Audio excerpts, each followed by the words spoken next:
La chasse, un sujet qui divise, qui éveille des émotions fortes et parfois contraires. Pour certains, c'est une tradition, un héritage de nos ancêtres. Pour d'autres, c'est une pratique devenue incompréhensible, parfois source de tristesse ou de colère. Autrefois, elle répondait à un besoin vital, se nourrir, réguler, coexister avec la nature.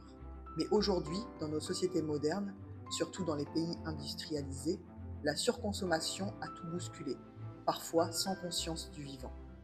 Et cette même logique d'excès s'est glissée jusque dans la chasse. Trop, trop souvent, trop loin de son sens premier. On ne chasse plus seulement pour vivre, mais pour le loisir. À force de vouloir dominer, nous avons oublié d'équilibrer.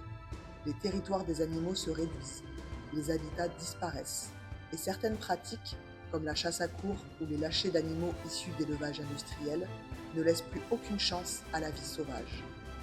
Des animaux, parfois élevés dans la peur, qui n'auront connu ni liberté ni joie. Cette perte d'équilibre pose aussi la question de la sécurité. Chaque année, des accidents rappellent que la chasse, quand elle devient excès, touche aussi l'humain. Et parfois, cette dérive ressemble à une purge moderne où l'homme joue à décider qui vit et qui meurt, oubliant que lui aussi fait partie du vivant. Pourtant, tout n'est pas à rejeter. Il existe des chasseurs conscients, éthiques. La solution, c'est trouver un équilibre avec de la formation, de la sécurité et surtout le respect profond de l'âme de la nature. Interdire des lâchers industriels, prôner une chasse durable et limitée, protéger les espaces naturels.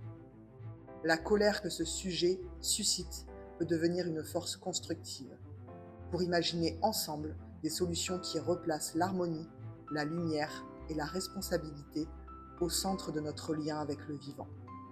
C'est à nous de trouver le lien perdu, celui de l'équilibre.